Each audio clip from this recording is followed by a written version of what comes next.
नमस्कार साथियों, एक बार फिर से आप सभी का बहुत बहुत स्वागत है लोधाई क्लासेस के बीए प्लेटफॉर्म पर। BA, BSc, BCom, BBA, BCA और बीएचएससी के सभी थर्ड ईयर के छात्रों के लिए फाउंडेशन कोर्स के अंतर्गत हिंदी भाषा वाले सब्जेक्ट अर्थात की भाषा एवं संस्कृति वाले सब्जेक्ट में दोस्तों अभी तक हमारे 8 लेक्चर अर्थात की 8 एपिसोड हो चुके हैं। आज का सेशन 9वें एपिसोड पर होने जा रहा है, जिसमें हम बात करेंगे वाक्य रचना एवं अनुवाद से संबंधित महत्वपूर्ण वस्तुनिष्ठ प्रश्न उत्तरों पर। क्लियर है? तो दोस्तों ये जो सीरीज चल रही है हमारी, ये डिटेल क्लासेस नहीं बल्कि एमसीक्यू अर्थात की वस्तुनिष्ठ प्रश्न उत्तरों वाली सीरीज चल रही है, जो कि आपके एग्जाम के लिए बहुत महत्वपूर्ण है। और चूंकि फाउंडेशन कोर्स में आपके एग्जाम में भी प्रश्न वस्तुनिष्ठ प्रकृति में ही आते हैं, इसीलिए एक कंप्लीट सीरीज फाउंडेशन कोर्स के अंतर्गत चारों सब्जेक्ट पर आपको मिलने वाली है। और इसमें हम शुरुआत अब ये कर चुके हैं, लगभग 2 या 3 लेक्चर इसके बाद में और आने वाले। इसी के साथ में हिंदी भाषा और संस्कृति वाली जो ये सब्जेक्ट है आपको फाउंडेशन कोर्स का, ये कंप्लीट हो जाएगा। इसके तुरंत बाद में हम इसका इंग्लिश वाला पार्ट स्टार्ट करने वाले हैं, इंग्लिश लैंग्वेज वाला स्टार्ट करने वाले हैं। उसके तुरंत बाद में अन्य जो 2 सब्जेक्ट इसके और है फाउंडेशन कोर्स के अंतर्गत, उन पर हम सेशन स्टार्ट करेंगे। और बहुत जल्दी दोस्तों, बहुत ही जल्दी थर्ड ईयर का फाउंडेशन कोर्स पूरी तरह से कवर कर लेंगे। क्लियर है? आइए शुरू करते हैं अपना आज का सेशन। जो भी नए छात्र है, जैसा कि मैंने अभी आपको बताया कि ये एमसीक्यू सीरीज है, लेकिन अगर आप चाहते हैं कि बीए के अन्य सब्जेक्ट पढ़ना पूरे विस्तार पूर्वक नोट्स के साथ में दोस्तों, तो उसके लिए आपको हमारी प्लेलिस्ट को विजिट करने की आवश्यकता है। प्लेलिस्ट में हमने सभी सब्जेक्ट की अलग अलग प्लेलिस्ट बना दी है, ताकि आपको कोई किसी प्रकार की कोई परेशानी ना आए। सभी सब्जेक्ट के लेक्चर आपको पूरे क्रम से मिल जाए, ये पॉसिबल आपको प्लेलिस्ट में ही हो पाएगा। इस सब के अलावा यदि आप चाहते हैं कि सभी सब्जेक्ट बीए फर्स्ट ईयर के अलग, सेकंड ईयर के या थर्ड ईयर के अलग अलग सब्जेक्ट आपको एक ही स्थान पर मिल जाए, सभी नोट्स की लिंक भी आपको एक ही स्थान पर मिल जाए, तो उसके लिए दोस्तों आपको हमारे टेलीग्राम और व्हाट्सएप ग्रुप को ज्वाइन करने की आवश्यकता है, जिसकी लिंक आपको डिस्क्रिप्शन में दी गई है। फ्री ऑफ कॉस्ट है, कोई चार्जेस नहीं है। आप आसानी से बिल्कुल फ्री आप दोनों ग्रुप को ज्वाइन करके और अपनी स्टडी को बेहतर बना सकते हैं। आइए शुरू करते हैं अपने आज के सेशन से संबंधित महत्वपूर्ण प्रश्न उत्तर। जैसा कि दोस्तों टाइटल में लिखा हुआ है, इकाई 3 का ये जो है वाक्य है या कहे कि पार्ट है वाक्य रचना और अनुवाद वाला, जिसमें आज वाले सेशन में हम 35 अर्थात 35 प्रश्न उत्तरों पर चर्चा करेंगे। आइए शुरू करते हैं। पहला प्रश्न लेते हैं दोस्तों, ध्यान से सुनिएगा। ये ग्रामर है आपके, एक्चुअली में हिंदी भाषा में ये ग्रामर वाला पार्ट पर आज हम डिस्कस करने जा रहे हैं, जो कि वाक्य से संबंधित है, वाक्य रचना से संबंधित है। ठीक है ना? तो ध्यान से सुनिएगा, थोड़ी सतर्कता इसमें बनाए रखिएगा, ताकि आपको एक एक प्रश्न का अर्थ समझ आए, ताकि आप एग्जाम में कहीं गलती ना कर बैठे। चलिए शुरू करते हैं। पहला प्रश्न बोलता है कि शब्दों के सार्थक व्यवस्थित रूप को क्या कहते हैं। दोस्तों आप ये तो जानते ही हैं कि जब हम ग्रामर की बात करते हैं हिंदी भाषा में, तो अक्षर सबसे प्रथम क्रम आता है अक्षर का। अक्षर से आपका शब्द बनता है, शब्द से आपका वाक्य बनता है, फिर वो उपवाक्य या कई अन्य और भी कई पार्ट होते हैं, लेकिन एक सटीक सा क्रम तो यही होता है। शब्द, शब्द के बाद में वर्ण होते हैं, वर्ण से आपको शब्द बनते हैं, शब्द से आपका वाक्य बनता है। तो यहां पूछा जा रहा है कि शब्दों के सार्थक व्यवस्थित रूप को, अगर शब्दों को हम व्यवस्थित रूप से रख दें तो उसे हम क्या कहेंगे। 4 ऑप्शन आपको दिए गए हैं। क्या उसको हम शब्द कहेंगे, या उसको ध्वनि कहेंगे, वाक्य कहेंगे, या फिर अक्षर कहेंगे। तो मेरे प्यारे दोस्तों, अगर हम शब्दों को सटीक और व्यवस्थित क्रम में अगर अरेंज कर देते हैं तो उसे हम क्या कहते हैं, उसे हम वाक्य कहेंगे। शब्दों के एक सही क्रम से क्या बनता है, वाक्य बनता है। इसलिए इसका ऑप्शन सी करेक्ट हो जाएगा। क्लियर है? अगला प्रश्न लेते हैं कि मनुष्यों के विचारों को पूर्णता से प्रकट करने वाले पद समूह को, मनुष्यों के जो विचार होते हैं, जो विचार देखिए मानव के या हमारे जो विचार होते हैं, उन विचारों को जब हम एक सही क्रम में प्रकट करते हैं, है ना, तो उस प्रकट करने का जो पद समूह होता है ना, उसे हम क्या कहेंगे। तो यार सीधी सी बात है, उसे भी वाक्य कहेंगे। आप अपने विचार को कब किसी के सामने रख सकते हो, जब तक आप कंप्लीट सेंटेंस नहीं बोलोगे, जब तक आप कंप्लीट वाक्य नहीं बोलोगे, तब तक आप अपने विचार को पूरी तरह से किसी के सामने नहीं रख सकते। ठीक है ना? तो अगर आप अपने विचारों को पूर्णता के साथ रखना चाहते हो, अधूरी तरीके से नहीं बल्कि पूर्णता के साथ, पूरी तरह से, तो उसे हम क्या कहेंगे, वाक्य ही कहेंगे। क्या कहेंगे दोस्तों, वाक्य कहेंगे। इसलिए इसका ऑप्शन ए सही हो जाएगा। ठीक है ना? अगला प्रश्न है इसी क्रम में कि वर्णों के व्यवस्थित समूह को क्या कहेंगे।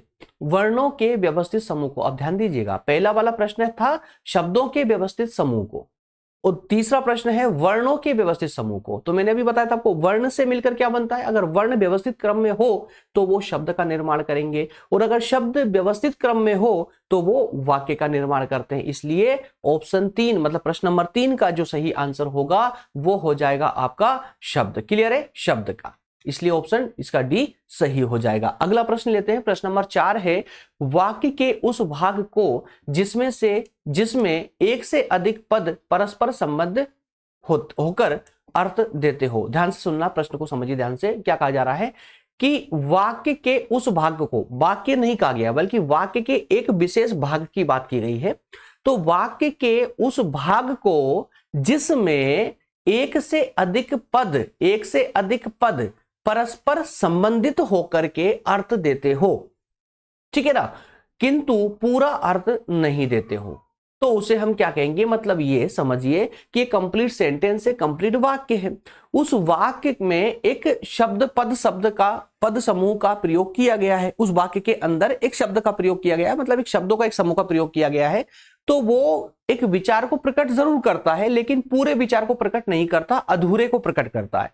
तो इस प्रकार के पद समूह को हम क्या कहेंगे। तो दोस्तों इस प्रकार के पद समूह को हम पदबंध या वाक्यांश कहते हैं। वाक्यांश, कल वाले सेशन में आपने वाक्यांश को पढ़ा भी था, मैंने बताया भी था कि वाक्यांश वाक्य का एक ऐसा हिस्सा होता है जिसका एक अर्थ तो होता है लेकिन अर्थ होने के बावजूद उसका पूरा अर्थ नहीं होता, अर्थात कि वो किसी पर आश्रित रहता है, ठीक है ना। वो अर्थ तो देता है लेकिन पूरा अर्थ नहीं देता, अधूरा अर्थ देता है, इसलिए इसे पदबंध या वाक्यांश कह सकते हैं। इसलिए इसका ऑप्शन ए बिल्कुल सही हो जाएगा। नीचे डिस्क्रिप्शन भी लिखी हुई है, इसको भी आप बाद में रिवीजन करें तब पढ़ के समझ सकते हैं, ठीक है ना। अगला प्रश्न है वाक्य में किसको नहीं होना चाहिए। जो एक अच्छा वाक्य होता है, एक सटीक वाक्य होता है, उसमें क्या नहीं होना चाहिए। 4 ऑप्शन है आपके सामने। आकांक्षा नहीं होनी चाहिए वाक्य में, या योग्यता नहीं होनी चाहिए वाक्य में, या क्रम नहीं होना चाहिए, या फिर अयोग्यता नहीं होना चाहिए। ये सिंपल सा एक कॉमन सेंस वाला प्रश्न है, सीधी सी बात है, अयोग्यता नहीं होना चाहिए। ऑप्शन डी इसका बिल्कुल सही हो जाएगा, ठीक है ना। अगला प्रश्न है ऐसा पद समूह जिसका अपना अर्थ हो, जो एक वाक्य का भाग हो, जिसमें उद्देश्य और विधेय हो, ऐसा क्या कहलाता है। समझिएगा, फिर से मैं रिपीट कर रहा हूं। ऐसा पद समूह एक वाक्य है, उसमें एक पद समूह है, कुछ शब्दों का एक समूह है, जिसका अपना स्वयं का एक अर्थ भी है, ठीक है ना। एक अर्थ है जो एक वाक्य, और वह है एक वाक्य का पूरे सेंटेंस का एक भाग भी है, जिसमें उसका खुद का एक उद्देश्य भी है और विधेय भी है। ऐसा क्या पद समूह क्या कहलाएगा। वाक्य कहलाएगा, पद समूह कहलाएगा, उपवाक्य कहलाएगा, या उपरोक्त सभी कहलाएंगे। तो दोस्तों इसका सही राइट आंसर जो होगा वो राइट आंसर होगा उपवाक्य का, ठीक है ना। जब उपवाक्य क्या होता है यार, देखिए उपवाक्य क्या होता है कि एक वाक्य, पूरा एक सेंटेंस होता है, वाक्य होता है कंप्लीट, उस वाक्य में किसी बात की शुरुआत की गई ही है ना, लेकिन उस वाक्य को, उस बात को, जो उद्देश्य है, उस उद्देश्य को अंतिम रूप देने के लिए, अंतिम लक्ष्य तक पहुंचाने के लिए जिस एक अन्य वाक्य उसमें जोड़ दिया जाता है, ताकि लगाकर, ताकि जो लगाकर, जो जितना, क्योंकि, चूंकि, यद्यपि, ये सब जोड़ करके और आगे की बात कह दी जाती है, तो उस वाक्य को, जो प्रथम वाक्य को, पहले वाले वाक्य की बात को पूरा कर रहा हो, ऐसे वाक्य को हम उपवाक्य कहते हैं, ठीक है ना। लेकिन यह भी याद रहे, ये वाक्य का एक हिस्सा हो सकता है, आत्मनिर्भर वाक्य नहीं हो सकता, और इसीलिए इस उपवाक्य का नाम क्या है, उपवाक्य। क्या है, उपवाक्य, वाक्य नहीं है, उपवाक्य इसका नाम है, ठीक है ना। जो लक्ष्य वाक्य है, जो प्रथम वाक्य है, उसके उद्देश्य को पूरा करता हो। क्लियर। अगला प्रश्न है, प्रश्न नंबर 7 है उपवाक्य जो है वो कितने प्रकार के हो सकते हैं। उपवाक्य दोस्तों बेसिकली ध्यान रहे, उपवाक्य बेसिकली अगर देखा जाए तो ये 3 प्रकार के होते हैं। कौन कौन से होते हैं, 3 प्रकार के उपवाक्य होते हैं। कौन कौन से हो सकते हैं भैया, तो ये आश्रित वाक्य हो सकते हैं, जैसे मैंने अभी आपको बताया। आश्रित वाक्य हो सकते हैं जो किसी और अन्य वाक्य पर आश्रित होते हो। एक वाक्य हो सकता है आपका क्रिया वाक्य। कौन सा, क्रिया वाक्य हो सकता है, क्रिया वाक्य हो सकता है। और एक क्रिया विशेषण है ना, ध्यान रहे, क्रिया विशेषण वाक्य हो सकता है। और एक होता है आपका विशेषण वाक्य। विशेषण वाक्य, तो ये 3 प्रकार के वाक्य हो सकते हैं, ठीक है ना, आश्रित, क्रिया विशेषण और विशेषण वाक्य। चलिए अगला प्रश्न लेते हैं। अगला प्रश्न भी उपवाक्य के प्रकारों पर ही आश्रित है और पूछा जा रहा है कि 4 ऑप्शन दिए गए हैं और पूछा गया है कि इनमें से कौन सा उपवाक्य है जो, मतलब इनमें से कौन सा ऑप्शन है जो उपवाक्य का हिस्सा नहीं है।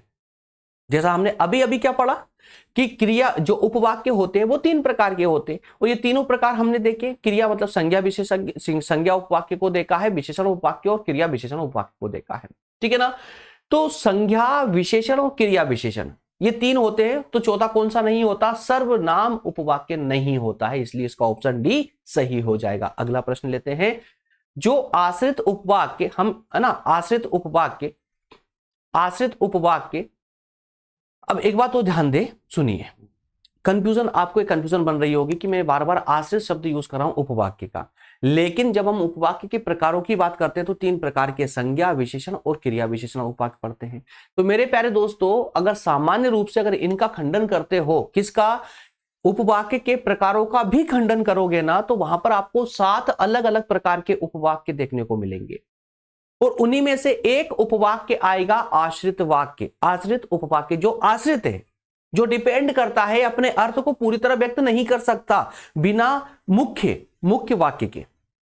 लेकिन इसी में एक श्रेणी ऐसी भी आती है जो स्वतंत्र वाक्य भी होते हैं। स्वतंत्र उपवाक्य, अगर आप मुख्य वाक्य को हटा भी दोगे तो भी वो अपना टूटा फूटा अर्थ व्यक्त कर ही देगा, है ना। तो इस क्रम में पूरे में 7 प्रकार अलग से होते हैं। अगर आप विस्तार से खंडन करते हैं तो उसी में से एक प्रकार होता है जो आश्रित उपवाक्य का होता है, जो मुख्य वाक्य पर आश्रित होता है ना। हम उसकी चर्चा कर रहे हैं। तो देखिए प्रश्न क्या बोल रहा है कि जो आश्रित उपवाक्य संज्ञा की तरह प्रयुक्त होते हैं उसे कौन सा उपवाक्य कहेंगे।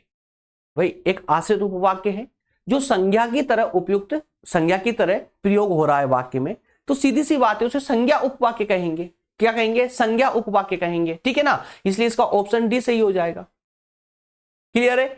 चलिए अगला प्रश्न लेते हैं। प्रश्न नंबर 10 है, जो आश्रित उपवाक्य विशेषण की तरह प्रयुक्त होते हो उसे कौन सा, तो उसको विशेषण उपवाक्य कहेंगे। दैट्स ऑल, बी सही हो जाएगा।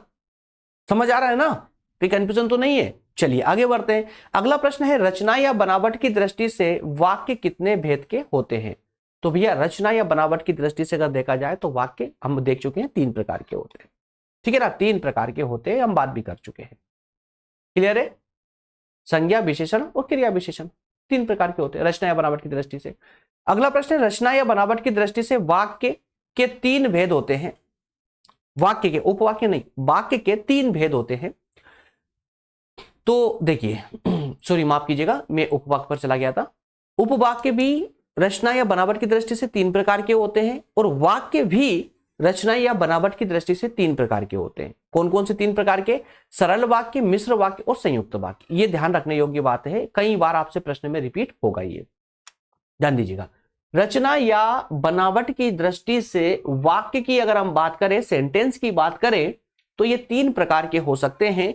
एक होगा आपका सरल वाक्य, है ना, इजी सेंटेंस। दूसरा होगा आपका मिश्र वाक्य, मतलब मिश्रित वाक्य। तीसरा होगा आपका संयुक्त वाक्य। ये 3 वाक्यों के प्रकार है। अगले प्रश्न पर बढ़ते हैं। अगले प्रश्न पर अब आप समझ पाएंगे इसको। देखिए, रचना या बनावट की दृष्टि से कौन सा वाक्य का भेद नहीं है, इसको क्लियर कर लीजिए। अभी मैंने क्या 3 डिस्कस किया हमने, सरल वाक्य है, मिश्र वाक्य है, संयुक्त वाक्य है। ये समूह वाक्य नहीं है, इसलिए उसका ऑप्शन सी करेक्ट हो जाएगा। अगला प्रश्न है, जिस वाक्य में एक कर्ता और एक क्रिया हो वह कौन सा वाक्य होगा। तो याद देखिए, जिसमें एक कर्ता हो, एक क्रिया हो, एक ही कर्म हो, एक ही उद्देश्य हो, एक ही क्रिया विशेषण हो, जिसमें एक एक आता जाएगा, वो सब के सब सरल वाक्य कहलाएंगे। समझ आ रहा है ना, सरल वाक्य होगा। ठीक है, एक कर्ता हो और एक ही क्रिया हो, एक व्यक्ति एक काम को कर रहा है, मतलब इजी सेंटेंस है, सरल वाक्य है। ऑप्शन इसका एक सही हो जाएगा। अगला प्रश्न, जिस वाक्य में एक उद्देश्य और एक विधेय हो वह कौन सा। यार एक उद्देश्य और एक विधेय है तो भी सरल वाक्य की ही ये लक्षण है, सरल वाक्य का लक्षण है। क्लियर। अगला प्रश्न है, प्रश्न नंबर 15 है, सोहन क्रिकेट खेलता है। अब देखिए कितना इजी सेंटेंस लग रहा है ना। सोहन एक कर्ता है, क्रिकेट खेल रहा है, तो एक ही क्रिया है और एक ही कर्म है। ना, कर्ता क्रिया कर्म एक एक है, सभी तीनों एक एक है, इसलिए ये भी कौन सा सेंटेंस हो जाएगा, कौन सा हो जाएगा दोस्तों, सरल वाक्य का ये लक्षण है, सरल वाक्य ही है, ऑप्शन ए सही हो जाएगा इसका। अगला प्रश्न है, निम्नलिखित वाक्य में सरल वाक्य अब आपको पहचानना है कि 4 वाक्य दिए गए हैं, इनमें सरल वाक्य कौन सा है, सरल वाक्य, इसमें गलतियां नहीं खोजनी, आपको सरल वाक्य ढूंढना है। देखिए, मैं खाना खा चुका तब वह आया, मैं खाना खा चुका तब वह आया, पास्ट में चला गया। अगला देखते हैं, मैं दवा खाया और दुख दूर हो गया, ये कंप्लीट ही नहीं लग रहा है हमको, है ना, मैं दवा खाया, तो ये कोई कंप्लीट सेंटेंस लग रहा है। अगला है, इसको तो काट देते हैं बी वाले को पूरी तरह से। अगला है, राम ने कहा कि बाहर धूप है, राम ने कहा कि बाहर धूप है। चलिए इसको होल्ड करते हैं, अगला पढ़ते हैं, नौकर ने समय पर काम पूरा कर लिया। अब देखिए ऑप्शन डी पर फोकस कीजिए, ऑप्शन डी पर क्या कहा जा रहा है यहां पर कि नौकर ने समय पर काम पूरा कर लिया है। यहां पर एकदम स्पष्ट करता, एकदम स्पष्ट है, कौन है करता, नौकर है, ठीक है ना, नौकर स्पष्ट, करता भी एकदम स्पष्ट हो रहा है, समय पर काम पूरा कर लिया, क्रिया भी एक है, कर्म भी एक है, और चूंकि सरल वाक्य पूछा गया है, ठीक है, सब प्रेजेंट की बात चल रही है, तो दोस्तों इसका ऑप्शन डी सही हो जाएगा, ऑप्शन डी सही होगा, सरल वाक्य इसमें ऑप्शन डी ही है। आई होप कि मैं आपको क्लियर कर पा रहा हूं, समझा पा रहा हूं, ठीक है ना, कमेंट सेक्शन में बताते रहिए दोस्तों, थोड़ा हमारा हौसला भी बढ़ाते रहिए कि हाँ सर बिल्कुल क्लास प्रॉपर चल रही है, समझ आ रहा है, बिल्कुल। चलिए अगला प्रश्न लेते हैं, शब्दों के सार्थक व्यवस्थित रूप को क्या कहते हैं, शब्दों के सार्थक और व्यवस्थित रूप को क्या कहते हैं, यार रिपीट हुआ है, माफ कीजिएगा, कुछ क्वेश्चन यहाँ पर इस सीरीज में हो सकता है रिपीट हो जाए, तो वाक्य कहेंगे ये क्वेश्चन रिपीट हुआ है, ठीक है, इसको माइंड मत कीजिएगा ज्यादा। चलिए अगला प्रश्न भी आई थिंक रिपीट होगा, 3 प्रश्न कंटिन्यू रिपीट हो रहे हैं इसमें, मैंने इसको चेक करा था, लेकिन फिर से अगर एडिट करने बैठते ना तो क्लासेस और ज्यादा लेट हो जाती है, इसलिए मैंने एडिट नहीं किया, चलता है 2-3 प्रश्नों में। तो मनुष्य के विचारों को पूर्णता प्रकट करने वाले पद समूह को क्या कहते हैं, यार वाक्य कहते हैं, सिंपल सी कहानी है, रिपीट कर चुके हैं हम लोग इसको। अगला प्रश्न है, वर्णों के व्यवस्थित समूह को क्या कहेंगे, शब्द कहेंगे, ये भी हम पढ़ चुके हैं। चलिए अब इसमें कोई रिपीटेशन नहीं होगा, अगला प्रश्न लेते हैं, वाक्य के उस भाग को जिसमें एक से अधिक पद परस्पर संबद्ध होकर अर्थ देते हो किंतु पूरा अर्थ नहीं देते, उन्हें क्या कहा जाता है, उपपदबंध या वाक्यांश कहा जाता है। चाहिए भी तो 4 प्रश्न रिपीट हो गए हैं, इट्स ओके, रिवीजन हो जाएगा आपका उसमें, है ना, अब रिपीटेशन मेरे ख्याल से नहीं होगा, अब रिपीट नहीं आएगा। चलिए अगला प्रश्न है, आपकी सौजन्यता बनी रहेगी, एक वाक्य है, क्या कहता है, आपकी सौजन्यता बनी रहेगी, है ना, ये वाक्य में किस प्रकार की अशुद्धि है, अशुद्धि, अशुद्धि पूछी गई है, किस प्रकार की अशुद्धि है, तो देखिए कंप्लीट तो नहीं लग रहा ना, आपकी सौजन्यता बनी रहेगी, अब इसमें कुछ भी तो क्लियर नहीं हो पा रहा है, कोई स्पष्ट नहीं हो पा रहा है कुछ भी, ठीक है ना, तो पूछे जा रहा है कि इसमें जो गलती है, अशुद्धि है, वो किस प्रकार की है, परसर्ग संबंधी अशुद्धि है, क्रिया संबंधी है, सर्वनाम संबंधी है, या प्रत्यय संबंधी है। तो दोस्तों यहां पर इसका राइट ऑप्शन डी होगा, इसमें प्रत्यय संबंधी अशुद्धि है, प्रत्यय संबंधी अशुद्धि है, क्लियर है, प्रत्यय संबंधी, ठीक है ना। अगला प्रश्न लेते हैं, इस कार्यक्रम की समाप्ति पर हम आपके घर आएंगे, इस कार्यक्रम की समाप्ति पर हम आपके घर आएंगे, ये भी एक कंप्लीट सेंटेंस है। ये पूछा जा रहा है कि रेखांक पद समूह, इसमें ये पद समूह क्या है, मतलब ये किस प्रकार का है, सामाजिक पद है, उपवाक्य है, या पदबंध है, या इनमें से कोई नहीं है, तो ये एक पदबंध है, पदबंध है, ऑप्शन सी करेक्ट हो जाएगा।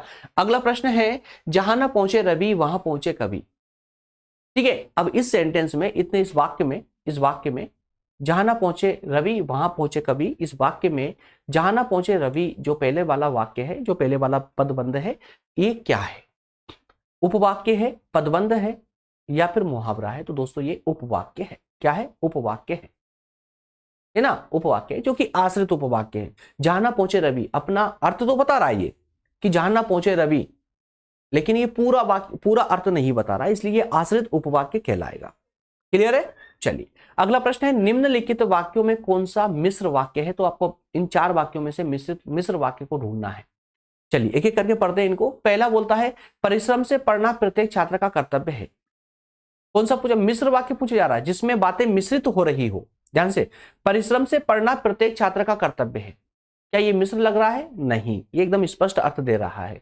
अगला है, क्या परिश्रम से पढ़ना, क्या परिश्रम से पढ़ना प्रत्येक छात्र का कर्तव्य, तो ये प्रश्नवाचक बन गया है। अगला है, गुरुजी ने कहा था कि, अब ध्यान दीजिएगा दोस्तों, यहां पर कर्ता आ चुका है, गुरुजी ने कहा था कि परिश्रम से पढ़ना प्रत्येक छात्र का कर्तव्य है, इसमें बहुत सारी बातें मिश्रित हो रही है, इसलिए उसका ऑप्शन सी करेक्ट हो जाएगा, आगे बढ़ने की आपको आवश्यकता ही नहीं है। क्लियर। अगला प्रश्न है, इनमें से कौन सा वाक्य संयुक्त वाक्य है? यहां पर संयुक्त वाक्य की पहचान आपको करनी है। चलिए, 4 वाक्य दिए गए हैं। पहला है, वह प्रतिदिन घर से आकर खाता है। ध्यान दीजिएगा, वह प्रतिदिन घर से आकर खाता है, वो संयुक्त वाक्य पूछा गया है। संयुक्त रूप से जहां जुड़ाव महसूस होता है, जहां जुड़े हुए दो वाक्य, कम से कम 2 वाक्य आपस में जुड़े हुए हो और स्पष्ट नजर आ रहे हो, ऐसा वाक्य हमको ढूंढना है। तो यहां पर कुछ जुड़ा हुआ महसूस हो रहा है क्या? वह प्रतिदिन घर से आकर खाता है, नहीं, ये बात तो एक ही सेंटेंस में, एक ही बात में पूरी कर दी गई है। हम बी लेते हैं, वह घर जाता है और आकर खाता है। देखिए, अब यहां पर 2 वाक्य, एक स्पष्ट वह घर जाता है, एक वाक्य हो गया, दूसरा वाक्य हो जाता है खाकर, है ना, खाकर आता है। तो ये 2 वाक्य आपस में जुड़ रहे हैं, इसलिए ये संयुक्त वाक्य हो जाएगा। ऑप्शन इसका बी बिल्कुल सही हो जाएगा। चलिए, अगला प्रश्न लेते हैं। अगला प्रश्न है, निम्नलिखित में निषेधार्थक वाक्य कौन सा है? निषेधार्थक वाक्य, ठीक है, निषेधार्थक वाक्य। सिंह बड़ा निषेधार्थक मतलब कि एक नकारात्मक टाइप का वाक्य है ना। सिंह बड़ा नकार, ध्यान दीजिएगा, निषेधार्थक का मतलब होता है जिस वाक्य में नकारात्मकता छिपी हुई हो। क्लियर है। चलिए, 4 ऑप्शनों को चेक करते हैं। सिंह बड़ा ताकतवर जानवर है, क्या कहा जा रहा है? सिंह बड़ा ताकतवर जानवर है, ठीक है। यहां पर कोई नकारात्मकता फील हो रही है? नहीं। अगला है, क्या सिंह बड़ा ताकतवर जानवर है? तो ये तो सिर्फ प्रश्नवाचक चिन्ह, प्रश्नवाचक है, नकारात्मक नहीं है। अगला लेते हैं, ऑप्शन सा लेते हैं, सिंह बड़ा ताकतवर जानवर कोई नहीं है। कोई नहीं है, देखिए कोई नहीं है, नहीं शब्द का प्रयोग हुआ है, एग्जैक्टली इसको टिक मार दीजिए, ऑप्शन सी बिल्कुल करेक्ट हो जाएगा, ठीक है ना। चलिए, अगला प्रश्न है, कृपया जाएं।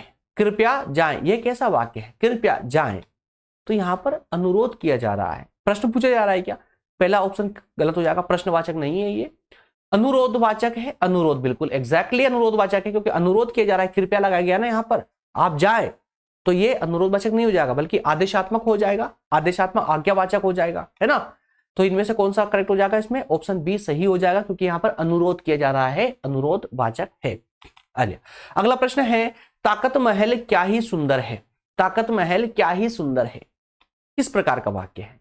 इच्छार्थक है, विधानार्थक है, विस्मयार्थक है, इनमें से कोई नहीं। तो यार देखिए, ताकत महल क्या ही सुंदर है, यहां पर एक विस्मय मतलब कि आश्चर्य की बात छुपी हुई है, एक है ना मासूम सी नजरें गड़ी हुई है इस प्रश्न पर, जो कुछ पूछ रही है लेकिन शब्दों में बयान नहीं कर पा रही हो।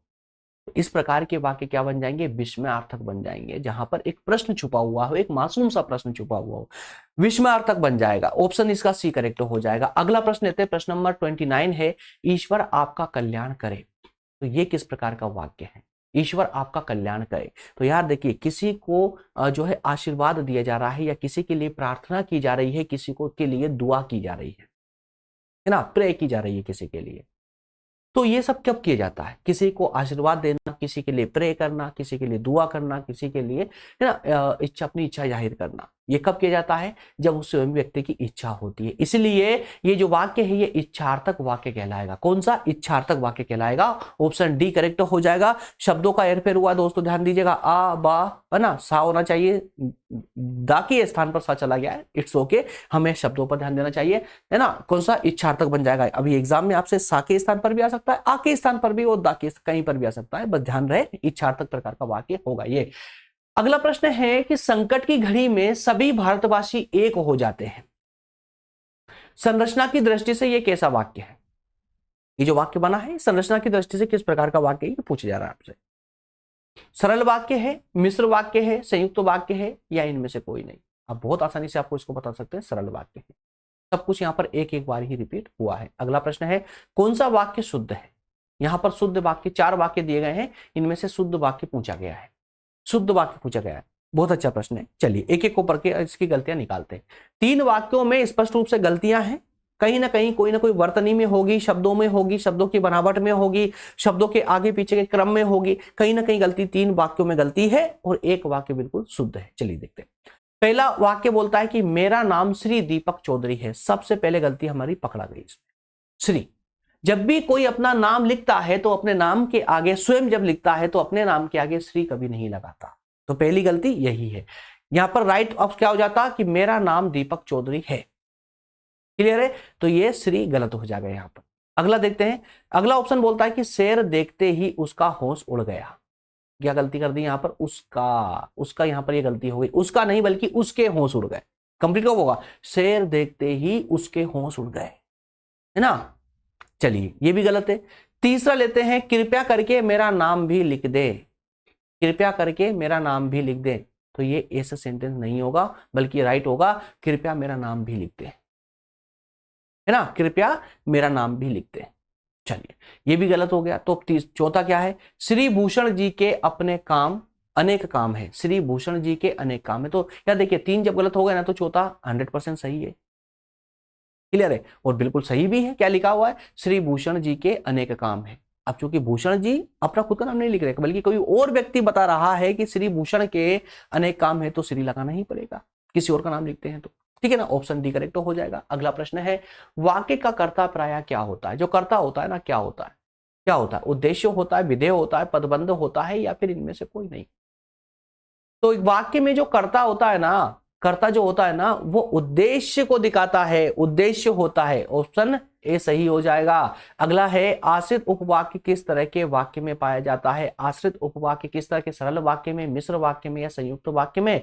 तो दोस्तों आज जो आश्रित वाक्य उपवाक्य होता है ना, आश्रित उपवाक्य ये मिश्रित टाइप के जो वाक्य होते हैं उनमें ये पाया जाता है। अगला प्रश्न लेते हैं, पिताजी ने देखा था, इस वाक्य की क्रिया किस काल की है। पिताजी ने देखा था, और पूछा रहा कि इसमें जो क्रिया यूज की गई है ना, जो वर्ब यूज की गई है, वो किस काल की है, प्रेजेंट की है, फ्यूचर की है, या पास्ट की है।